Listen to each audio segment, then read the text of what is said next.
Hello ಮಕ್ಕಳ, ಶುಭೋದಯ ಎಲ್ಲರಿಗೂ. ಇವತ್ತು ನಾವು ವಿಜ್ಞಾನದಲ್ಲಿ ಜೀವಶಾಸ್ತ್ರದ ಆನುವಂಶೀಯತೆ ಪಾಠವನ್ನ ನೋಡ್ತಾ ಇದ್ದೀವಿ. ನಿನ್ನೆ ಯಾವ ಪಾಠವನ್ನ ನೋಡಿದ್ವಿ? ನಮ್ಮ ಪರಿಸರ ವ್ಯವಸ್ಥೆಯ ಬಗ್ಗೆ ನೋಡಿದ್ವಿ. ಅದಕ್ಕೂ ಮೊದಲಿನ ಕ್ಲಾಸ್ಗಳಲ್ಲೆಲ್ಲ ನಿಯಂತ್ರಣ ಮತ್ತು ಸಹಭಾಗಿತ್ವ ಮತ್ತೆ ಜೀವಕ್ರಿಯೆಗಳು ನಮ್ಮ ದೇಹದಲ್ಲಿ ಯಾವ್ಯಾವ ರೀತಿ ನಡೆಯುತ್ತದೆ ಪ್ರೊಸೆಸ್ ಅನ್ನೋದನ್ನ ನೋಡಿದ್ವಿ. ಇವತ್ತು ಆನುವಂಶೀಯತೆ ಪಾಠವನ್ನ ನೋಡ್ತಾ ಇದ್ದೀವಿ. ಈ ಆನುವಂಶೀಯತೆ ಅನ್ನುವಂಥದ್ದು ಬಹಳ ಇಂಟರೆಸ್ಟಿಂಗ್ ಕಾನ್ಸೆಪ್ಟ್ ಇದೆ ಮಕ್ಳ. ಈಗ ನೋಡಿ, ಯಾರೋ ಒಬ್ಬ ನಿಮ್ ಫ್ರೆಂಡ್ ಅನ್ನ ನೋಡಿದಾಗ ನೀವ್ ಹೇಳ್ತೀರಿ ಅಲ್ವಾ, ನೀನು ನೋಡೋಕೆ ನಿನ್ನ ತಂದೆ ತರನೇ ಇದೀಯಾ, ಅಥವಾ ಅವ್ರ ತರನೇ ಎತ್ತರವಾಗಿದ್ಯಾ, ಅಥವಾ ಮತ್ತೊಬ್ರನ್ ಫ್ರೆಂಡ್ ಅನ್ನ ನೋಡಿದಾಗ ಹೇಳ್ತೀರಿ ನಿಮ್ಗೆ ಎತ್ತರ ನಿಮ್ಮ ತಾಯಿಯಿಂದ ಬಂದಿರಬೇಕು, ಈ ತರ ನಿಮ್ಮ ಮೂಗು ನಿನ್ನ ಕಣ್ಣಿನ ಲಕ್ಷಣ ನಿನ್ನ ತಾಯಿಯನ್ನ ಹೋಲುತ್ತೆ, ನಿನ್ನ ಕೂದಲು ತಾಯಿಯನ್ನ ಹೋಲುತ್ತೆ ಅಲ್ವಾ, ನಿನ್ನ ಆ ಮೂಗು ಅಜ್ಜಿಯನ್ನ ಹೋಲುತ್ತೆ, ಅಜ್ಜನನ್ನ ಹೋಲುತ್ತೆ. ಈ ತರ ಬೇರೆ ಬೇರೆ ಗುಣಲಕ್ಷಣಗಳು ಅವರ ಹಿಂದಿನ ಪೀಳಿಗೆಯವರಿಗೆ ಹೋಲೋದನ್ನ ನಾವು ನೋಡ್ತೀವಿ ಅಲ್ವಾ. ಈ ಕಾನ್ಸೆಪ್ಟ್ ಬರೋದೆಲ್ಲಿ ಅಂದ್ರೆ ಆನುವಂಶೀಯತೆಯಲ್ಲಿ. ಈಗ ಇದರಲ್ಲಿ ನಾವು ಕಲಿಯೋದೇನು ಅನ್ನೋದನ್ನ ನೋಡೋಣ. ಆನುವಂಶೀಯತೆ ಪಾಠದಲ್ಲಿ ನಾವು ಆನುವಂಶೀಯತೆಯ ಬಗ್ಗೆ ಕಲಿತೀವಿ. ಆನುವಂಶೀಯತೆ ಅಂದ್ರೆ ಏನು? ಈಗ ಗುಣಗಳ ಆನುವಂಶೀಯತೆಯ ನಿಯಮಗಳು, ಯಾವ್ಯಾವ ರೀತಿ ಆನುವಂಶೀಯವಾಗಿರುತ್ತೆ ಗುಣಗಳು ಅನ್ನೋದನ್ನ ಇಲ್ಲಿ ನಾವು ಕಲಿತೀವಿ. ಲಿಂಗ ನಿರ್ಣಯ, ಈಗ ಹುಟ್ಟುವಂತಹ ಮಗು ಗಂಡಿದೆಯೋ ಹೆಣ್ಣಿದೆಯೋ ಅದು ಯಾವ ರೀತಿ ನಿರ್ಧರಿಸಲ್ಪಡುತ್ತೆ ಅನ್ನೋದನ್ನ ಕೂಡ ನಾವು ಈ ಪಾಠದಲ್ಲಿ ಕಲಿತಾ ಇದ್ದೀವಿ. ಹಾಗಿದ್ರೆ ಮೊದಲನೇ ಪ್ರಶ್ನೆಗೆ ಹೋಗೋಣವಾ? ಸರಿ, ಅದಕ್ಕಿಂತ ಮೊದಲು ಅಂಕ ಹಂಚಿಕೆ ಯಾವ ತರ ಇದೆ ಅಂತ ನೋಡೋಣ. ಆನುವಂಶೀಯತೆ ಅಂಕಗಳ ವಿಂಗಡಣೆ: ಒಂದು ಅಂಕದ ಪ್ರಶ್ನೆಗಳು ಒಂದೇ ಪ್ರಶ್ನೆ ಇರ್ತದೆ, ಒಂದ್ ಮಾರ್ಕ್ಸಿಂದು. 3 ಅಂಕಗಳ ಪ್ರಶ್ನೆಗಳು ಒಂದೇ ಇರುತ್ತೆ. ಒಟ್ಟು ಪ್ರಶ್ನೆಗಳ ಸಂಖ್ಯೆ 2 ಇದೆ. ಒಟ್ಟು ಅಂಕಗಳು ಹಂಚಿಕೆಯಾಗಿರುವುದು 4. ಈ ಪಾಠದಿಂದ ಒಟ್ಟು 4 ಅಂಕದ ಪ್ರಶ್ನೆ ಬಂದಿರುತ್ತದೆ. ಮೆಂಡಲರು ನಡೆಸಿದ ಏಕತಳೀಕರಣ ಪ್ರಯೋಗದಲ್ಲಿ ಪಡೆದ ಎತ್ತರ ಮತ್ತು ಗಿಡ್ಡ ಸಸ್ಯಗಳ ವ್ಯಕ್ತರೂಪ ಅನುಪಾತ ಅಂತ ಕೇಳಿದ್ದಾರೆ. ಈಗ ಮೆಂಡಲರು ನಡೆಸಿದ ಏಕತಳೀಕರಣ ಪ್ರಯೋಗದಲ್ಲಿ ಏನಿತ್ತಲ್ಲ, ಅವರು ಎತ್ತರ ಮತ್ತು ಗಿಡ್ಡ ಸಸ್ಯಗಳನ್ನ ತಗೊಂಡ್ರು. ಎತ್ತರದ ಸಸ್ಯವನ್ನ ಟಿ ಅಂತ ತಗೋತಾರೆ, ಗಿಡ್ಡ ಸಸ್ಯವನ್ನ ಸ್ಮಾಲ್ ಟಿ ಅಲ್ಲಿ ತಗೊಂಡಿರ್ತಾರೆ. ಈಗ ಇಲ್ಲಿ ಮೊದಲನೇ ಪೀಳಿಗೆ F1 ಪೀಳಿಗೆಯಲ್ಲಿ ಇಲ್ಲಿ ಎತ್ತರದ ಗಿಡ ಇದೆ, ಇಲ್ಲಿ ಗಿಡ್ಡ ಇದೆ ಅಂದ್ರೆ ಇವೆರಡರಿಂದ ಬಂದಿರುವಂತದ್ದು, ಇಲ್ಲಿಂದ ಒಂದು ಟಿ ಬಂದಿದೆ, ಇಲ್ಲಿಂದ ಸ್ಮಾಲ್ ಟಿ ಬಂದಿದೆ ಅಂದ್ರೆ ಇಲ್ಲಿ ಟಿ, ಇದು ಎತ್ತರದ ಗಿಡ ಕಂಡು ಬಂತು. ಈಗ ಇದರಲ್ಲೇ ಸ್ವಕೀಯ ಪರಾಗಸ್ಪರ್ಶ ಮಾಡ್ತಾರಲ್ವಾ ಅವರು, ಅವಾಗ ಏನಾಗುತ್ತೆ?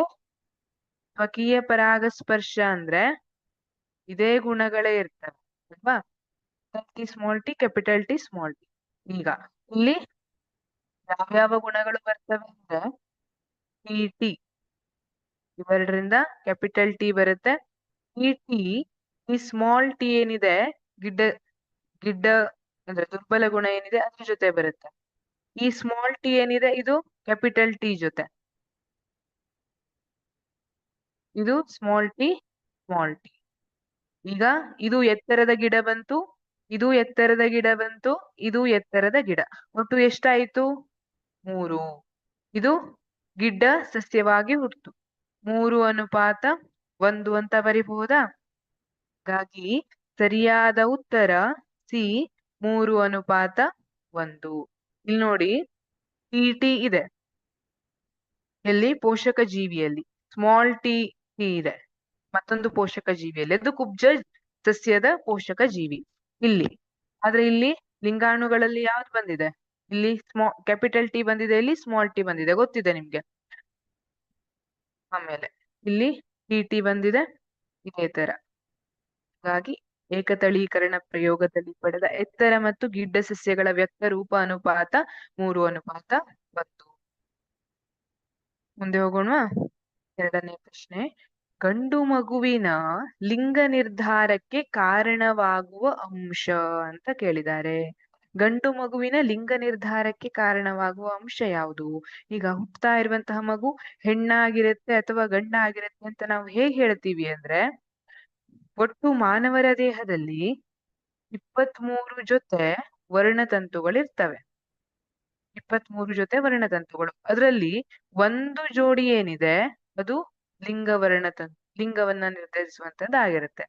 ಈಗ ಅಂಡಾಣುವಿನಲ್ಲಿ ಈಗ ಯಾವಾಗಲೂ ಹೆಣ್ಣಿನಲ್ಲಿ XX ಇರುತ್ತೆ, ಗಂಡಿನಲ್ಲಿ XY ಇರುತ್ತೆ. XY ಇರುತ್ತೆ. ಈಗ ಅಂಡಾಣುವಿನಲ್ಲಿ ಯಾವಾಗ್ಲೂ XA ಬಂದಿರುತ್ತೆ. ಅಂಡಾಣುವನ್ನ ನೀವು ಪ್ರಾಣಿಗಳ ಸಂತಾನೋತ್ಪತ್ತಿ ಪಾಠದಲ್ಲಿ ಕಲ್ತಿದ್ದೀರಿ ಅಲ್ವಾ, ನೆನಪಿದೆ ಅಂತ ಅನ್ಕೋತೀನಿ. ಅಂಡಾಣುವಿನಲ್ಲಿ X ಬಂದಿದೆ, ಇಲ್ಲಿ ವೀರ್ಯಾಣುವಿನಿಂದ Y ಬಂದಿದೆ ಅಂದ್ರೆ ಇವೆರಡು ಸೇರಿದಾಗ XY ಆಯ್ತು. ಇದು ಗಂಡು ಮಗುವನ್ನ ಉಂಟು. ಗಂಡು ಮಗುವಿನ ಲಿಂಗ ನಿರ್ಧಾರಕ್ಕೆ ಕಾರಣವಾಗುವ ಅಂಶ XY. ಆಪ್ಷನ್ ಬಿ ಸರಿಯಾದ ಉತ್ತರವಾಗಿರುತ್ತೆ. ಮೂರನೇ ಪ್ರಶ್ನೆ, ಜೀವಕೋಶದಲ್ಲಿ ಪ್ರೋಟೀನ್ಗಳ ಉತ್ಪಾದನೆಗೆ ಮಾಹಿತಿಯ ಮೂಲ ಇದಾಗಿದೆ ಅಂತ ಹೇಳಿದ್ದಾರೆ. ಜೀವಕೋಶದಲ್ಲಿ ಪ್ರೋಟೀನ್ಗಳ ಉತ್ಪಾದನೆಯನ್ನ ಮಾಡುವಂತ ಪ್ರೋಟೀನ್ಗಳ ಉತ್ಪಾದನೆಗೆ ಮಾಹಿತಿಯ ಮೂಲ ಆಗಿರುವಂತದ್ದು ಯಾವುದು ಅಂದ್ರೆ ಅದು DNA. DNA ಸರಿಯಾದ ಉತ್ತರ. ಆದ್ರೆ ಇಲ್ಲಿ ಜೀನ್ ಮತ್ತೆ DNA ನಡುವೆ ದೇ ಆರ್ ಅಪ್ರೋಪ್ರಿಯೇಟ್ ಆನ್ಸರ್ಸ್. ಎರಡು ಒಂದಕ್ಕೊಂದು ಹತ್ರ ಇದೆ ಆನ್ಸರ್. ಯೂಶುವಲಿ ಜೀನ್ ಏನಿದೆ ಪರ್ಟಿಕ್ಯುಲರ್ ಪ್ರೋಟೀನ್ ಅನ್ನ ತಗೊಂಡಾಗ ಜೀನ್ ಅಂತ ಹೇಳ್ತೀವಿ. ಈಗ ಜೀನ್ ಏನಿದೆ ಅದು ಪ್ರೋಟೀನ್ ತಯಾರಿಕೆಗೆ ಮಾಹಿತಿ ಒದಗಿಸುವಂತಹ DNA ಯ ಘಟಕ ಏನಿದೆ ಅದನ್ನ ಜೀನ್ ಅಂತ ಹೇಳ್ತೀವಿ. ಬಟ್ ಸ್ಪೆಸಿಫಿಕಲಿ ಇಲ್ಲಿ ಮಾಹಿತಿಯ ಮೂಲ ಅಂತ ಕೇಳಿದಾರಲ್ಲ, ಹಾಗಾಗಿ ನಾವು ಉತ್ತರವನ್ನ DNA ಅಂತ ಕರೆದಿರ್ತೀವಿ. ಸರಿಯಾದ ಉತ್ತರ ಆಪ್ಷನ್ ಸಿ DNA ಆಗಿರುತ್ತೆ. ಇದು ಸರಿಯಾದ ಉತ್ತರ. ಜೀವಕೋಶದಲ್ಲಿ ಪ್ರೋಟೀನ್ಗಳ ಉತ್ಪಾದನೆಗೆ ಮಾಹಿತಿಯನ್ನ ಒದಗಿಸುವಂತದ್ದು DNA ಆಗಿರುತ್ತೆ. ಅದರಲ್ಲಿ ಒಂದು ಘಟಕ, ಮಾಹಿತಿಯನ್ನ ನೀಡುವಂತಹ ಒಂದು ಘಟಕ ಏನಿದೆ ಅದು ಜೀನ್ ಅಂತ ಕರೆಸ್ಕೊಳ್ಳುತ್ತೆ. ಅವೆರಡು ಹತ್ರ ಹತ್ರ ಇದೆ ಆನ್ಸರ್. ಮತ್ತು ನಾವು ಡೀಪ್ ಲೆವೆಲ್ ಹೋದಾಗ ಜೀನ್ ಅನ್ನೋದು ಗೊತ್ತಾಗುತ್ತೆ ನಿಮ್ಗೆ. ಇನ್ನು ಹೈಯರ್ ಕ್ಲಾಸ್ ಅಲ್ಲಿ PUC ಅಲ್ಲಿ ನೀವು ಅದ್ರ ಬಗ್ಗೆ ಓದಿದ್ರೆ. ಸದ್ಯ ನಾವೀಗ DNA ಅನ್ನೋದಕ್ಕೆ ಸ್ಟಿಕ್ ಆಗಿರೋಣ. ಮುಂದಿನ ಪ್ರಶ್ನೆ, ತುಂಡಗಿನ ಹಳದಿ ಬೀಜಗಳನ್ನು ಉತ್ಪಾದಿಸುವ ಶುದ್ಧ ಪ್ರಬಲ ಬಟಾಣಿ ಸಸ್ಯವನ್ನು, ನೋಡಿ ಇಲ್ಲಿ ಪ್ರಬಲ ಅಂತ ಕೊಟ್ಟಿದ್ದಾರೆ, ಶುದ್ಧ ಪ್ರಬಲ ಬಟಾಣಿ ಸಸ್ಯವನ್ನು ಸುಕ್ಕುಗಟ್ಟಿದ ಹಸಿರು ಬೀಜಗಳನ್ನು ಉತ್ಪಾದಿಸುವ ಬಟಾಣಿ ಗಿಡದೊಂದಿಗೆ ಸಂಕರಿಸಲಾಗುತ್ತದೆ. ಮೆಂಡಲ್ನ ಪ್ರಯೋಗದ F1 ಪೀಳಿಗೆಯಲ್ಲಿ ದುಂಡಗಿನ ಹಸಿರು ಬೀಜಗಳನ್ನು ಹೊಂದಿರುವ ಸಸ್ಯಗಳ ಸಂಖ್ಯೆ ಇದಾಗಿದೆ. ನೋಡಿ, ಈ ರೀತಿ ಪ್ರಶ್ನೆ ಯಾವ ರೀತಿ ಬೇಕಾದ್ರೂ ಅವರು ಬೇರೆ ಬೇರೆ ಗುಣಲಕ್ಷಣಗಳನ್ನ ಹಾಕಿ ಕೇಳಬಹುದು. ಆದ್ರೆ ನೀವು ಒಂದು ಕಾನ್ಸೆಪ್ಟ್ ಅನ್ನ ತಿಳ್ಕೊಂಡ್ರೆ ಈ ರೀತಿ ಎಷ್ಟೇ ಪ್ರಶ್ನೆ ಕೇಳಿದ್ರು ನೀವು ಅದಕ್ಕೆ ಆನ್ಸರ್ ಅನ್ನ ಮಾಡ್ತೀರಿ.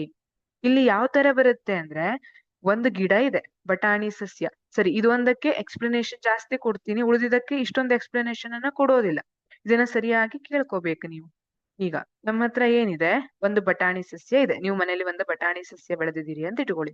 ಅದು ಹೇಗಿದೆ, ದುಂಡಗಿನ ಹಳದಿ ಬೀಜಗಳನ್ನ ಉತ್ಪಾದಿಸ್ತದೆ. ನೀವು ಆ ಬಟಾಣಿ ಇಮ್ಯಾಜಿನ್ ಮಾಡ್ಕೋಬೇಕು. ನೀವು ಬಟಾಣಿ ಸಸ್ಯದ ಬೀಜವನ್ನ ತೆಗೆದು ನೋಡಿದಿರಿ, ಹೇಗಿರುತ್ತೆ ಅದು, ದುಂಡಗಿನ ಹಳದಿ ಬಣ್ಣದಲ್ಲಿದೆ. ಇದು ಪ್ರಬಲ ಬಟಾಣಿ ಸಸ್ಯ ಅಂತ ಕರೀತಿದ್ದಾರೆ. ಆಮೇಲೆ ಮತ್ತೊಂದು ಬಟಾಣಿ ಗಿಡವನ್ನ ಬೆಳೆಸಿದಿರಿ, ಅದರಲ್ಲಿ ಸುಕ್ಕುಗಟ್ಟಿದ ಹಸಿರು ಬೀಜಗಳು. ಆ ಬಟಾಣಿ ಸಸ್ಯದ ಬೀಜವನ್ನ ನೀವು ತೆಗೆದು ನೋಡ್ತಾ ಇದ್ರಿ, ಏನ್ ಕಾಣ್ತಾ ಇದೆ ನಿಮ್ಗೆ, ಹಸಿರು ಬೀಜ ಕಾಣ್ತಾ ಇದೆ, ಅದು ಸುಕ್ಕುಗಟ್ಟಿರುವಂತದ್ದು ಕಾಣ್ತಾ ಇದೆ, ಅಂದ್ರೆ ರಿಂಕಲ್ಸ್ ತರ ಇರುವಂತಹ ಬೀಜ ಕಾಣ್ತಾ ಇದೆ. ಈಗ ಎರಡು ಸಸ್ಯ ನಿಮ್ ಕಣ್ಣೆದ್ರಿಗಿದೆ, ಇದೆಯಾ? ಎಸ್. ಈಗ ಅವೆರಡನ್ನ ಒಂದಕ್ಕೊಂದು ಸಂಕರಿಸಲಾಗ್ತಾ ಇದೆ. ಈಗ ಏನಾಗ್ತಾ ಇದೆ ಅಂದ್ರೆ, ದುಂಡಗಿನ ಹಳದಿ ಬೀಜಗಳನ್ನ ಮತ್ತೆ ಸುಕ್ಕುಗಟ್ಟಿದ ಹಸಿರು ಬೀಜಗಳಿರುವಂತಹ ಸಸ್ಯವನ್ನ ಪರಾಗಸ್ಪರ್ಶ ಕ್ರಿಯೆಗೆ ಒಳಪಡಿಸ್ತಾರೆ. ಆಗ ಏನಾಗ್ತಾ ಇದೆ, ನಮಗೆ F1 ಪೀಳಿಗೆ ಸಿಗ್ತಾ ಇದೆ. ಆಗ ಅಲ್ಲಿ ಒಂದು ಬೀಜ ಉತ್ಪಾದನೆ ಆಗ್ತದಲ್ಲ ಅವೆರಡರ ಪರಾಗಸ್ಪರ್ಶದಿಂದ, ಅದನ್ನ F1 ಪೀಳಿಗೆ ಅಂತ ಕರೀತಿದ್ದಾರೆ. ಇಲ್ಲಿ ದುಂಡಗಿನ ಹಳದಿ ಬಣ್ಣದ ಬೀಜಗಳನ್ನ ಉತ್ಪಾದಿಸುವಂತಹದ್ದು, ಹಾಗೆ ಸುಕ್ಕುಗಟ್ಟಿದಂತಹ ಹಸಿರು ಬೀಜ, ಸುಕ್ಕುಗಟ್ಟಿದಂತಹ ಡಬ್ಲ್ಯೂ ಅಂತ ಬರಿತೀನಿ, ರಿಂಕಲ್ಡ್. ಓಕೆ, ಸುಕ್ಕುಗಟ್ಟಿದಂತಹ ಹಸಿರು ಬೀಜ, ಗ್ರೀನ್ ಅಂತ ಬರೆದ್ರೆ. ಈಗ ಏನ್ ಹೇಳ್ತಿದ್ದಾರೆ, ಇದರಿಂದ ಬಂದಿರುವಂತದ್ದೇನಿದೆ ಅದು F1 ತಳಿಯಾಗಿರುತ್ತೆ. ಇಲ್ಲಿ ನಮ್ಗೇನ್ ಬೀಜ ಸಿಕ್ಕಿದೆ ಅಲ್ಲ, ಅದು F1 ತಳಿದಾಗಿರುತ್ತೆ. ಹಾಗಿದ್ರೆ ಈಗ ನ ಪ್ರಯೋಗದ F1 ಪೀಳಿಗೆಯಲ್ಲಿ ದುಂಡಗಿನ ಹಸಿರು ಬೀಜಗಳನ್ನು ಹೊಂದಿರುವ ಸಸ್ಯಗಳ ಸಂಖ್ಯೆ. ಮಕ್ಕಳ, ಇಲ್ಲಿ ನೋಡಿ, ಇಲ್ಲಿ ಟ್ವಿಸ್ಟ್ ಇರುವಂತದ್ದು ದುಂಡಗಿನ ಹಸಿರು ಬೀಜಗಳನ್ನು ಅಂತ ಕೇಳಿದ್ದಾರೆ. ಇಲ್ಲಿ ಮೊದ್ಲೇ ಏನ್ ಕೊಟ್ಟಿದ್ದಾರೆ, ದುಂಡಗಿನ ಹಳದಿ ಬೀಜ, ಇದು ಪ್ರಬಲ, ಇದು ಸ್ಟ್ರಾಂಗ್ ಇದೆ. ಇಲ್ಲಿ ಯಾರಿದ್ದಾರೆ, ತುಕ್ಕುಗಟ್ಟಿದ ಹಸಿರು, ಇದು ಪ್ರಬಲ ಅಂತ ಕೊಟ್ಟಿದ್ದಾರೆ ಅಂದ್ರೆ ಇದು ವೀಕ್, ದುರ್ಬಲ ಇರ್ಲೇಬೇಕು ಅಲ್ವಾ. ಇದು ದುರ್ಬಲ ಇದೆ ಅಂತ ಇಟ್ಕೊಳ್ಳಿ. ಈಗ ಪ್ರಬಲ ಇರುವಂತದ್ದು ದುರ್ಬಲಕ್ ಬರ್ಲಿಕ್ ಕೊಡ್ತದಾ? ನೀವು ಸ್ಟ್ರಾಂಗ್ ಇದೀರಿ ಅಥವಾ ಯಾರೋ ಒಬ್ಬ ವ್ಯಕ್ತಿ ಸ್ಟ್ರಾಂಗ್ ಇದ್ದಾರೆ, ಅವ್ರನ್ನ ವಿನ್ ಮಾಡ್ಬೇಕು, ಬೇರೆಯವ್ರು ಬರ್ಲಿಕ್ ಕೊಡ್ತಾರಾ? ಕೊಡೋದಿಲ್ಲ ಅಲ್ವಾ. ಅದೇ ತರ ಇದು ಪ್ರಬಲ ಇದೆ. ದುಂಡಗಿನ ಹಳದಿ ಬೀಜ ಏನಿದೆ ಅದು ಪ್ರಬಲ ಇದೆ. ಇಲ್ಲಿ ತುಕ್ಕುಗಟ್ಟಿದ ಹಸಿರು ಬೀಜ ಏನಿದೆ ಅದು ದುರ್ಬಲ ಇದೆ, ದುರ್ಬಲರಿಗೆ ಮುಂದೆ ಬರ್ಲಿಕ್ಕೆ ಕೊಡೋದಿಲ್ಲ. ಹಾಗಾಗಿ ಇಲ್ಲಿ ಏನಾಗ್ತಾ ಇದೆ, F1 ಪೀಳಿಗೆಯಲ್ಲಿ ದುಂಡಗಿನ ಹಸಿರು ಬೀಜ, ದುಂಡಗಿನ ಬೀಜ ಸಿಗುತ್ತೆ. ಆದ್ರೆ ಹಸಿರು ಬೀಜ ದುರ್ಬಲವಾಗಿದೆ. ಹಸಿರು ಬೀಜವನ್ನ ಬರ್ಲಿಕ್ಕೆ ಬಿಡ್ತಾರಾ? ಇಲ್ಲ. ಹಾಗಾಗಿ ಹಸಿರು ಬೀಜ ಏನ್ ಸಿಗುತ್ತೆ, ದುಂಡಗಿನ ಹಸಿರು ಬೀಜ ಈ ಪೀಳಿಗೆಯಲ್ಲಿ ಸಿಗೋದೇ ಇಲ್ಲ. ಸರಿಯಾದ ಉತ್ತರ ಎ. ಉತ್ತರ ಎ. ಇಲ್ಲಿ F1 ಪೀಳಿಗೆಯಲ್ಲಿ ಆ ದುರ್ಬಲ ಗುಣ ಅನ್ನುವಂಥದ್ದು ಕಾಣಿಸ್ಕೊಳ್ಳೋದೇ ಇಲ್ಲ. ಹಸಿರು ಅನ್ನುವಂಥದ್ದು ಆ ದುರ್ಬಲ ಗುಣಕ್ಕೆ ಸೇರಿದೆ ಅಲ್ವಾ, ಹಾಗಾಗಿ ಅದು ಕೂಡ ಕಾಣಿಸ್ಕೊಳ್ಳೋದಿಲ್ಲ. ದುಂಡಗಿನ ಹಳದಿ ಬೀಜಗಳು ಮಾತ್ರ F1 ಪೀಳಿಗೆಯಲ್ಲಿ ಕಾಣ ಸಿಗುತ್ತೆ. ಇಲ್ಲಿ ನೋಡಿ, ಇಲ್ಲಿ ರೌಂಡ್ ಯೆಲ್ಲೋ, ದುಂಡಗಿನ ಹಳದಿ ಬೀಜ, ದುಂಡಗಿನ ಹಳದಿ ಬೀಜ, ಇದು ಮಾತ್ರ F1 ಪೀಳಿಗೆಯಲ್ಲಿ ಕಾಣುತ್ತೆ. ಹಾಗಂತ ನೀವು F2 ಪೀಳಿಗೆಗೆ ಹೋದ್ರೆ ಸ್ವಕೀಯ ಪರಾಗಸ್ಪರ್ಶದಿಂದ, ಅವಾಗ ನಿಮಗೆ ದುಂಡಗಿನ ಹಸಿರು ಬೀಜಗಳು ಕಾಣುತ್ತೆ. ಆದ್ರೆ F1 ಪೀಳಿಗೆಯಲ್ಲಿ ಇದು ಮಾತ್ರ ಪ್ರಬಲ ಗುಣ ಇರುತ್ತೆ, ಇದು ಮಾತ್ರ ಕಾಣಿಸ್ಕೊಳ್ಳುತ್ತೆ. ಮುಂದಿನ ಪ್ರಶ್ನೆ, ದುಂಡಗಿನ ಬೀಜಗಳನ್ನು, ಈಗ ನೀವೇ ಆನ್ಸರ್ ಹೇಳ್ತೀರಿ, ದುಂಡಗಿನ ಬೀಜಗಳನ್ನು ಹೊಂದಿರುವ ಬಟಾಣಿ ಗಿಡಗಳನ್ನು ಸುಕ್ಕುಗಟ್ಟಿದ ಬಟಾಣಿ ಗಿಡಗಳೊಂದಿಗೆ, ಮತ್ತೆ ಇಮ್ಯಾಜಿನ್ ಮಾಡಿ, ನಿಮ್ಮ ಹತ್ರ 2 ಬಟಾಣಿ ಗಿಡ ಇದೆ, ಒಂದು ದುಂಡಗಿನ ಬೀಜಗಳನ್ನು ಹೊಂದಿದೆ, ಇನ್ನೊಂದು ಸುಕ್ಕುಗಟ್ಟಿದ ಬಟಾಣಿ ಬೀಜಗಳನ್ನ ಹೊಂದಿದೆ. ಈಗ ಅವೆರಡನ್ನ ಸಂಕಲಿಸಲಾಗ್ತಾ ಇದೆ. ಆ ಸಂದರ್ಭದಲ್ಲಿ ಯಾವ ಪೀಳಿಗೆ ಕೇಳಿದ್ದಾರೆ ಇಲ್ಲಿ, F2 ಪೀಳಿಗೆಯಲ್ಲಿ RR ಗುಣಲಕ್ಷಣವನ್ನು ಹೊಂದಿರುವ ಸಸ್ಯಗಳ ಶೇಕಡಾವಾರು ಅಂತ ಕೇಳಿದ್ದಾರೆ. ಶೇಕಡಾವಾರಿಗೆ ಆಮೇಲೆ ಹೋಗೋಣ, ಮೊದಲು ನಾವು F2 ಪೀಳಿಗೆವರೆಗೆ ಬರೋಣ. ಈಗ RR ಕೊಟ್ಟಿದ್ದಾರೆ, ಸರಿ, ಮತ್ತೆ ಸುಕ್ಕುಗಟ್ಟಿದ ಬಟಾಣಿ ಗಿಡ ಸ್ಮಾಲ್ r ಅಲ್ಲಿ ಕೊಟ್ಟಿದ್ದಾರೆ. ಈಗ ಇಲ್ಲಿಂದ ಕ್ಯಾಪಿಟಲ್ R1 ಬರುತ್ತೆ, ಇಲ್ಲಿಂದ ಸ್ಮಾಲ್ r1 ಬರುತ್ತೆ, ಇವೆರಡು ಸೇರಿ ಕ್ಯಾಪಿಟಲ್ R ಮತ್ತೆ ಸ್ಮಾಲ್ r. ಇಲ್ಲಿ ಪ್ರಬಲ ಗುಣ ಯಾವುದು, ದುಂಡಗಿನ ಬೀಜ ಇರುವಂತದ್ದು, ಅದು ಪ್ರಬಲ ಗುಣ, ದುಂಡಗಿನ ಬೀಜ ಇರುವಂತದ್ದು. ಈಗ ಇಲ್ಲಿ ನೋಡೋಣ, ಇದನ್ನೇ ಏನ್ ಮಾಡ್ತಾರೆ, ಸ್ವಕೀಯ ಪರಾಗಸ್ಪರ್ಶಕ್ಕೆ, ಇದು F1 ಪೀಳಿಗೆ ಆಯ್ತು. F1 ಅಂದ್ರೆ ಮೊದಲನೇ ಪೀಳಿಗೆ ಅಂತ ಅಷ್ಟೇ, ಮತ್ತೇನು ಮೀನಿಂಗ್ ಇಲ್ಲ. ಮೊದಲನೇ ಪೀಳಿಗೆ F1 ಪೀಳಿಗೆ ಅಂತ ಕರಿತೀವಿ. ಈಗ ಇದರಿಂದ ಮುಂದಿನ ಪೀಳಿಗೆಯನ್ನ ನಾವು ಉತ್ಪಾದನೆ ಮಾಡ್ತಿದೀವಿ. ಅಲ್ಲಿ ಈ RR ಏನಿದೆ ಅಲ್ಲ, ಅದನ್ನ ಒಂದಕ್ಕೊಂದು ಸಂಕರ ಮಾಡ್ತಾ ಇದ್ದಾರೆ. ಇಲ್ಲಿ ಸ್ವಕೀಯ ಪರಾಗಸ್ಪರ್ಶವನ್ನ ಮಾಡ್ತಾರೆ. ಈಗ ಇದನ್ನ ನಾವು ಚಕ್ಕರ್ ಬೋರ್ಡ್ ಹಾಕಿ ಫೈಂಡ್ ಔಟ್ ಮಾಡಬಹುದು. ಯಾವಾಗ್ಲೂ F2 ಪೀಳಿಗೆಯನ್ನ ನೀವು ಚಕ್ಕರ್ ಬೋರ್ಡ್ ಅನ್ನ ಹಾಕಿ ಫೈಂಡ್ ಔಟ್ ಮಾಡೋದನ್ನ ಕಲಿಬೇಕು, ಬಹಳ ಸುಲಭ. ಇಲ್ಲಿ ಏನ್ ಬಂದಿರ್ತದಲ್ಲ ಅದನ್ನೇ ಇಲ್ಲಿ ಬರೆದ್ರೆ ಆಯ್ತು. ಎಷ್ಟು ಟೈಪ್ ಇದೆ ಅಷ್ಟು ಟೈಪ್ ಆಯ್ತು. ಈಗ ಇಲ್ಲಿ RR ಇದು ಯಾವ ತರ ಬರುತ್ತೆ, ಸರಿ, ಈ ತರ ಅಲ್ಲ, RR capital R small r ಅಂತ ಬರುತ್ತೆ, ಇಲ್ಲೂ ಕ್ಯಾಪಿಟಲ್ R ಮತ್ತೆ ಸ್ಮಾಲ್ r ಅಂತ ಬರುತ್ತೆ. ಈಗ ಆರ್ ಬರುತ್ತಾ? ಸರಿ. ಇಲ್ಲೇನಾಗುತ್ತೆ, ಈ ಆರ್ ಮತ್ತೆ small R, capital R and small R. ಇಲ್ಲಿ ಸ್ಮಾಲ್ ಆರ್ ಮತ್ತೆ ಕ್ಯಾಪಿಟಲ್ ಆರ್. ಇಲ್ಲಿ ಬರೆಯುವಾಗ ಸ್ಮಾಲ್ ಆರ್ ಮತ್ತೆ ಸ್ಮಾಲ್ ಆರ್, ಈ ತರ ಚಕ್ಕರ್ ಬೋರ್ಡನ್ನ ಬರೆಯುವಂತದ್ದು.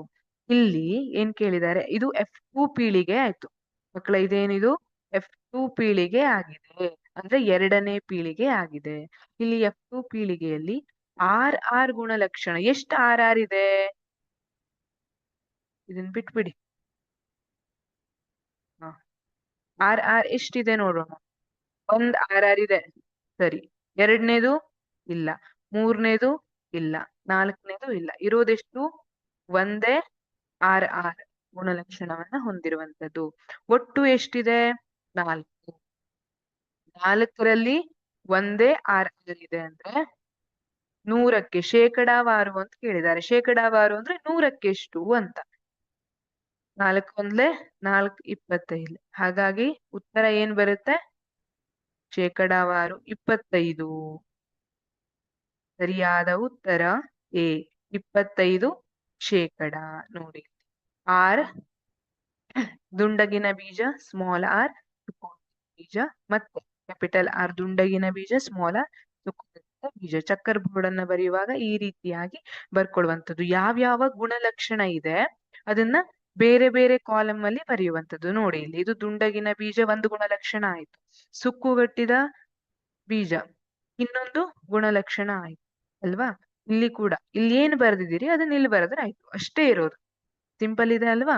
ಇಲ್ಲಿ ಆರ್ ಮತ್ತೆ ಆರ್ ಅನ್ನ ಮಲ್ಟಿಪ್ಲೈ ಮಾಡಿ ಇಲ್ಲಿ ಆಕ್ಚುಲಿ ಮಲ್ಟಿಪ್ಲೈ ಅಂತ ಹೇಳೋದಿಲ್ಲ, ಬಟ್ ನಿಮ್ಗೆ ಗೊತ್ತಾಗ್ಲಿ ಅನ್ನೋದಕ್ಕೋಸ್ಕರ ಹೇಳ್ತೀನಿ. ಈ ಆರ್ ಮತ್ತೆ ಈ ಆರ್ ಅನ್ನ ಇಲ್ಲಿ ಬರೆದ್ರಾಯ್ತು, ಈ ಆರ್ ಮತ್ತೆ ಈ ಆರ್ ಅನ್ನ ಇಲ್ಲಿ ಬರೆದ್ರಾಯ್ತು. ಇಲ್ಲಿ ಆರ್ ಏನಿದೆ ಇದೇನಿದೆ ಅದನ್ನ ಇಲ್ಲಿ ಬರೆದ್ರಾಯ್ತು. ಇದಿಷ್ಟನ್ನ ಮಾಡಬಹುದಲ್ವಾ? ಸರಿ. ಹಾಗಾಗಿ 25 ಶೇಕಡ ಇದು ಸರಿಯಾದ ಉತ್ತರ. ಮುಂದಿನ ಪ್ರಶ್ನೆ. ಮೆಂಡಲ್ ತನ್ನ ಪ್ರಯೋಗದಲ್ಲಿ ಎರಡನೇ ಪೀಳಿಗೆಯ ತಳಿಯನ್ನು ಪಡೆಯಲು ಈ ಕೆಳಗಿನ ಸಂತಾನೋತ್ಪತ್ತಿ ವಿಧವನ್ನು ಬಳಸಿದರು. ಈಗಷ್ಟೇ ನೋಡಿದ್ರಿ, ಮೆಂಡಲ್ ತನ್ನ ಪ್ರಯೋಗದಲ್ಲಿ ಮೊದಲನೇ ಪೀಳಿಗೆಯಲ್ಲ, ಅವ್ರು ಕೇಳ್ತಿರೋದೆಷ್ಟು? ಎರಡನೇ ಪೀಳಿಗೆಯಲ್ಲಿ ಅಂತ ಕೇಳ್ತಿದ್ದಾರೆ. ತಳಿಗಳನ್ನು ಪಡೆಯಲು ಯಾವ ಸಂತಾನೋತ್ಪತ್ತಿ ವಿಧವನ್ನ ಬಳಸಿದರು? ಸ್ವಕೀಯನ, ಪರಕೀಯನ, ವಿಘಟನೆನ, ಅಲೈಂಗಿಕ ಸಂತಾನೋತ್ಪತ್ತಿನ? ಇವೆರಡಂತೂ ಸಾಧ್ಯ ಇಲ್ಲ. ವಿಘಟನೆ ಮತ್ತೆ ಅಲೈಂಗಿಕ ಸಂತಾನೋತ್ಪತ್ತಿ ಅಲ್ಲ. ಯಾಕೆಂದ್ರೆ ಬಟಾಣಿ ಸಸ್ಯಗಳಲ್ಲಿ ಲೈಂಗಿಕ ಸಂತಾನೋತ್ಪತ್ತಿ ಆಗತ್ತೆ ಅನ್ನೋದನ್ನ ಈಗಷ್ಟೇ ನೀವು ನೋಡಿದ್ರಿ ಅಲ್ವಾ? ಹಾಗಿದ್ರೆ ಸ್ವಕೀಯನ, ಪರಕೀಯನ? ಪರಕೀಯ ಅಲ್ಲ. ಪರಕೀಯವನ್ನ ಯಾವಾಗ ಮಾಡಿದ್ರು ಅಂದ್ರೆ ಮೊದಲನೇ ಪೀಳಿಗೆಯನ್ನ ತಗೊಳ್ಳುವಾಗ. ಇಲ್ಲಿ ಸ್ವಕೀಯ ಪರಾಗ ಸ್ಪರ್ಶವನ್ನ ಮಾಡಿದ್ರು. ಅಂದ್ರೆ ಅದೇ ಗಿಡದಲ್ಲಿರುವ ಹೂವಿಗೆ ಅದೇ ಗಿಡದ ಮತ್ತೊಂದು ಹೂವಿನ ಅಥವಾ ಅದೇ ಹೂವಿನ ಪರಾಗ ರೇಣುವನ್ನ ಸೇರಿಸಿದ್ರು. ಇದು ಸ್ವಕೀಯ ಪರಾಗ ಸ್ಪರ್ಶ. ಪ್ರಾಣಿಗಳ ಸಂತಾನೋತ್ಪತ್ತಿ ಪಾಠದಲ್ಲಿ ಪರಾಗಸ್ಪರ್ಶದ ಬಗ್ಗೆ ಕಲ್ತಿದ್ದೀರಿ. ಇಲ್ಲಿ ಸ್ವಕೀಯ ಪರಾಗ ಸ್ಪರ್ಶ. F2 ಪೀಳಿಗೆ ನೆನ್ಪಿಟ್ಕೋಬೇಕು. ಎರಡನೇ ಪೀಳಿಗೆ ಅಥವಾ F2 ಪೀಳಿಗೆ ಅಂತ ಕೇಳಿದ್ರೆ F2 ಇರಬಹುದು ಅಥವಾ ಎರಡನೇ ಪೀಳಿಗೆ ಇರಬಹುದು. ಯಾವ ಸಂತಾನೋತ್ಪತ್ತಿಯ ವಿಧವನ್ನ ಬಳಸಿದ್ರು? ಸ್ವಕೀಯ ಪರಾಗ ಸ್ಪರ್ಶ ಸರಿಯಾದ ಉತ್ತರ. ಏಕತಳೀಕರಣ, ಇಲ್ಲಿ ನೋಡಿ ಹೆಸರಲ್ಲೇ ಇದೆ. ಏಕತಳೀಕರಣ ಪ್ರಯೋಗ ಎಂದರೇನು? ಏಕತಳೀಕರಣ, ಏಕ ಅಂದ್ರೆ ಎಷ್ಟು? ಏಕ ಅಂದ್ರೆ 1. ಹಾಗಿದ್ರೆ ಏಕತಳೀಕರಣ ಪ್ರಯೋಗ ಅಂದ್ರೆ ಒಂದು ಲಕ್ಷಣಕ್ಕೆ ಸಂಬಂಧಿಸಿದಂತೆ ಅಥವಾ ಒಂದೇ ಲಕ್ಷಣಕ್ಕೆ ಸಂಬಂಧಿಸಿದಂತೆ ವಿಭಿನ್ನವಾದ ಗುಣಗಳನ್ನು ತೋರಿಸುವ ಪೋಷಕ ಜೀವಿಗಳನ್ನು ಸಂಕರಿಸುವುದಕ್ಕೆ ಏಕತಳೀಕರಣ ಎನ್ನುವರು. ಇಲ್ಲಿ ನೋಡಿ, ನೀವು ನೋಡಿದ್ರಿ ದುಂಡಗಿನ ಬೀಜ, ಸುಕ್ಕುಗಟ್ಟಿದ ಬೀಜ. ಇದು ಬೀಜದ ರಚನೆ ಏನಿದೆ ಅದಕ್ಕೆ ಸಂಬಂಧಿಸಿದಂತ ಈ ಎರಡು ಬೇರೆ ಬೇರೆ ಗುಣಲಕ್ಷಣ ಅಲ್ವಾ? ಈಗ ದುಂಡಗಿನ ಬೀಜದ ರಚನೆ ಏನಿದೆ ಅದು ಒಂದೇ ಲಕ್ಷಣ, ಅದು ಒಂದೇ ಲಕ್ಷಣ. ಅದಕ್ಕೆ ಸಂಬಂಧಿಸಿದಂತೆ ವಿಭಿನ್ನ ಗುಣಗಳಿದೆ. ಅದು ದುಂಡಗಿರಬಹುದು, ಸುಕ್ಕಾಗಿರಬಹುದು. ಅದೇ ತರ ಎತ್ತರ ಅನ್ನುವಂಥದ್ದು ಒಂದು ಲಕ್ಷಣ ಅಲ್ವಾ? ಆ ಎತ್ತರಕ್ಕೆ ಸಂಬಂಧಿಸಿದಂತೆ ಎತ್ತರ ಬಹಳ ಹೆಚ್ಚಾಗಿರಬಹುದು ಅಥವಾ ಕುಬ್ಜವಾಗಿರಬಹುದು. ಅದು ವಿಭಿನ್ನವಾದ ಗುಣ. ಎತ್ತರ ಎನ್ನುವಂತಹ ಲಕ್ಷಣದಲ್ಲಿ ವಿಭಿನ್ನವಾದ ಗುಣ ಇರುವಂತದ್ದು.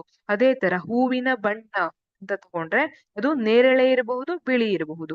ಆ ಹೂವಿನ ಬಣ್ಣ ಅನ್ನುವಂಥದ್ದು ಒಂದು ಲಕ್ಷಣ ಆಗಿದ್ರೆ ಆ ಗುಣ ಏನಿದೆ ಅದ್ಯಾವುದು? ಅಲ್ಲಿ ನೇರಳೆ ಮತ್ತೆ ಬಿಳಿ, ಆ ಎರಡು ಬೇರೆ ಬೇರೆ ಬಣ್ಣ ಇದೆ ಅಲ್ಲ, ಅದು ಗುಣ. ಹಾಗಾಗಿ ಒಂದು ಲಕ್ಷಣಕ್ಕೆ ಸಂಬಂಧಿಸಿದಂತೆ ವಿಭಿನ್ನವಾದ ಗುಣಗಳನ್ನು ತೋರಿಸುವ ಪೋಷಕ ಜೀವಿಗಳನ್ನು ಸಂಕರಿಸುವುದಕ್ಕೆ. ಈಗ ದುಂಡಗಿನ ಬೀಜದ ರಚನೆಯ ಲಕ್ಷಣಕ್ಕೆ ಸಂಬಂಧಿಸಿದಂತೆ ದುಂಡನೆಯ ಬೀಜ ಮತ್ತೆ ಸುಕ್ಕುಗಟ್ಟಿದ ಬೀಜವನ್ನ ಸಂಕರಿಸ್ತಾ ಇದ್ದೀವಿ. ಅದಕ್ಕೆ ಏಕತಳೀಕರಣ ಅಂತ ಕರಿತೀವಿ.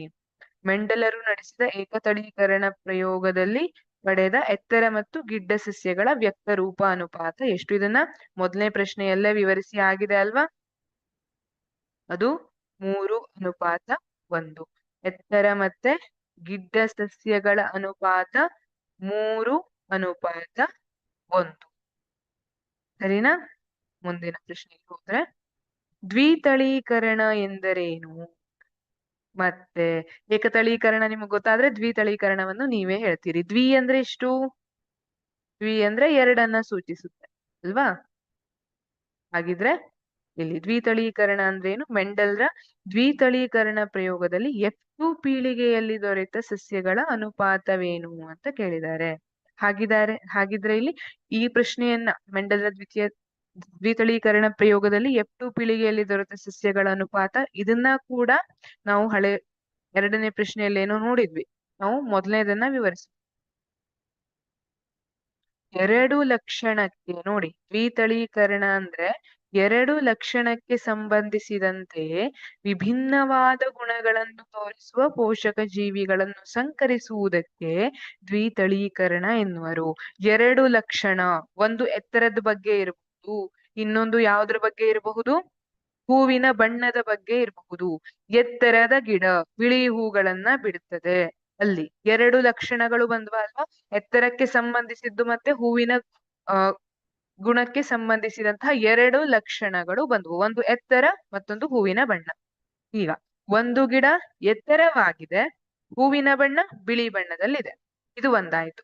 ಇನ್ನೊಂದೇನಿದೆ? ಇನ್ನೊಂದು ಬಟಾಣಿ ಗಿಡ ಗಿಡ್ಡದಾಗಿದೆ, ಆ ಗಿಡ್ಡದಾಗಿರುವಂತಹ ಬಟಾಣಿ ಗಿಡಕ್ಕೆ ಹೂವಿನ ಬಣ್ಣ ಯಾವ್ದಿದೆ? ನೇರಳೆ ಇದೆ ಅಂತ ಇಟ್ಕೊಳ್ಳುವ. ಇಲ್ಲಿ ಎರಡು ಲಕ್ಷಣಗಳು, ಎತ್ತರ ಮತ್ತೆ ಬಣ್ಣ, ಅದಕ್ಕೆ ಸಂಬಂಧಿಸಿದಂತಹ ವಿಭಿನ್ನವಾದ ಗುಣಗಳು ಯಾವುದು?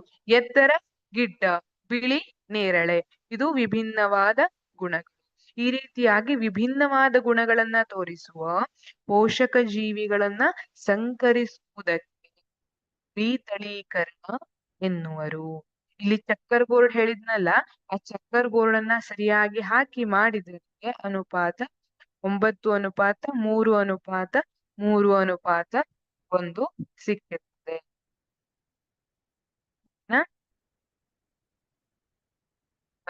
ಸಸ್ಯಗಳ ಅನುಪಾತ 3:3:9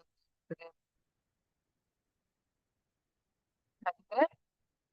ಮುಂದಿನ ಪ್ರಶ್ನೆಗೆ ಹೋಗೋಣ. ಇದನ್ನ ಚಕ್ಕರ್ ಬೋರ್ಡ್ ಹಾಕಿ ಟ್ರೈ ಮಾಡ್ಬೇಕು ನೀವು, ಸರಿನಾ? ಇಲ್ಲಿ RRYY ಅಂದ್ರೆ ದುಂಡಗಿನ ಹಳದಿ ತಗೊಂಡಿದ್ದಾರೆ, ತುಕ್ಕುಗಟ್ಟಿದ ಹಸಿರು ತಗೊಂಡು ಚಕ್ಕರ್ ಬೋರ್ಡ್ ಅನ್ನ ಹಾಕಿದ್ದಾರೆ.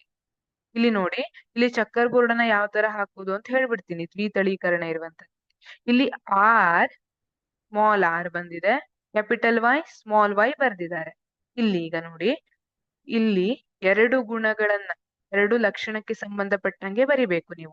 ಒಂದ್ ಕ್ಯಾಪಿಟಲ್ R ತಗೊಂಡ್ರೆ ಒಂದ್ ಕ್ಯಾಪಿಟಲ್ Y ತಗೋಬೇಕು, ಇನ್ನೊಂದು ಸ್ಮಾಲ್ r ತಗೊಂಡ್ರೆ ಒಂದು ಕ್ಯಾಪಿಟಲ್ Y ತಗೋಬೇಕು, ಇನ್ನೊಂದು ಕ್ಯಾಪಿಟಲ್ R ತಗೊಂಡ್ರೆ ಅದ್ರ ಜೊತೆ ಸ್ಮಾಲ್ y ನು ಇರಬಹುದು, ಅಥವಾ ಸ್ಮಾಲ್ r ತಗೊಂಡಾಗ ಸ್ಮಾಲ್ y ನು ಇರಬಹುದು. ಇಲ್ಲಿ ಮೇಲೇನ್ ಬರ್ದಿದ್ದೀರಲ್ಲ, ಇಲ್ಲಿ ಕೆಳಗಡೆ ಕೂಡ ನೀವು ಅದನ್ನೇ ಬರಿಬೇಕು. ಮೇಲೇನ್ ಬರ್ದಿದ್ದೀರಾ, ಕೆಳಗಡೆ ಅದನ್ನೇ ಬರೆದ್ರಾಯ್ತು. ಇಲ್ಲಿ ಎರಡೂ ಸೇರಿ ಏನೇನಿದೆ ಅದನ್ನ ಇಲ್ಲಿ ಬೋರ್ಡ್ ನಲ್ಲಿ ಬರೀತಾ ಆಯ್ತು. ಇಷ್ಟೇ ಇರುವಂತ ಚಕ್ಕರ್.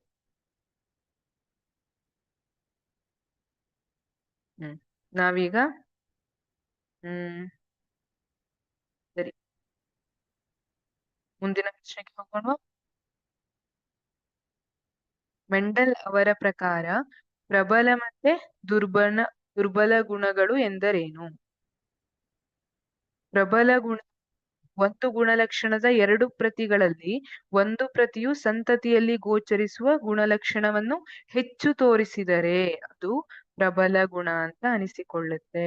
ಇಲ್ಲಿ ಪ್ರಬಲ ಗುಣ ಅಂದ್ರೇನು?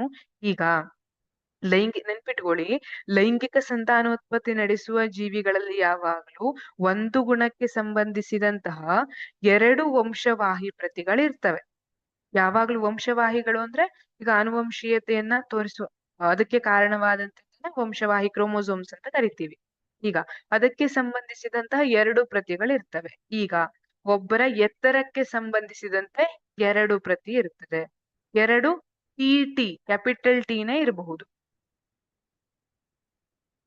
ಅಥವಾ ಒಂದು ಕ್ಯಾಪಿಟಲ್ ಟಿ ಇರಬಹುದು, ಒಂದು ಸ್ಮಾಲ್ ಟಿ ಇರಬಹುದು. ತಂದೆಯಿಂದ ಹೆಚ್ಚಿನ ಎತ್ತರದ ಗುಣಲಕ್ಷಣ ಬಂದಿರಬಹುದು, ತಾಯಿಯಿಂದ ಗಿಡ್ಡ ಅಂದ್ರೆ ಎತ್ತರ ಸ್ವಲ್ಪ ಕಡಿಮೆ ಇರುವಂತಹ ಗುಣಲಕ್ಷಣ ಬಂದಿರಬಹುದು. ಯಾವ್ದ್ರಲ್ಲಿ? ಈಗ 2 ಪ್ರತಿ ಇರ್ತದೆ ಅಂತ ಹೇಳಿದ್ನಲ್ಲ, ಅದರಲ್ಲಿ. ಈಗ ಇವೆರಡು ಭಿನ್ನವಾಗಿದೆ, ಒಂದು ಎತ್ತರ ಇದೆ, ಒಂದು ಗಿಡ್ಡ ಇದೆ. ಈಗ ಹುಟ್ಟುವ ಮಗು ಏನಿದೆ, ಬೆಳೀತಾ ಬಹಳಷ್ಟು ಎತ್ತರದ ಗುಣಲಕ್ಷಣವನ್ನ ತೋರಿಸಿದ್ರೆ ಅವಾಗ ಯಾರ ಗುಣ ಪ್ರಬಲ ಇದೆ ಅಂತ ಹೇಳ್ತೀವಿ? ಈ ಕ್ಯಾಪಿಟಲ್ ಟಿ ಏನಿದೆ ಅಲ್ಲ, ಇದರ ಗುಣ ಪ್ರಬಲವಾಗಿದೆ ಅಂತ ಹೇಳ್ತೀವಿ. ಅದೇ ತರ ಇಲ್ಲಿ ದುರ್ಬಲ ಗುಣ ಯಾವ್ದು ಬರುತ್ತೆ? ಸ್ಮಾಲ್ ಟಿ ಅಲ್ವಾ? ಯಾಕೆಂದ್ರೆ ಈ ಗುಣ ವ್ಯಕ್ತವಾಗಿಲ್ಲ. ಅಲ್ಲಿ ನಮಗೆ ಗಿಡ್ಡ ಏನಿದೆ, ಆ ಮಗು ಏನು ಬೆಳೆದು ದೊಡ್ಡ ಆಯ್ತಲ್ಲ, ಅದು ಗಿಡ್ಡವಾಗಿಲ್ಲ, ಎತ್ತರವಾಗಿದೆ. ಅಂದ್ರೆ ಅಲ್ಲಿ ಯಾವ್ದು ಕಾಣ್ತಾ ಇಲ್ಲ? ಸ್ಮಾಲ್ ಟಿ, ತಾಯಿಯಿಂದ ಬಂದಿರುವಂತಹ ಸ್ವಲ್ಪ ಗಿಡ್ಡವಾಗಿರುವಂತಹ ಎತ್ತರ ಅದೇನಿದೆ ಅದು ಕಾಣ್ತಾ ಇಲ್ಲ.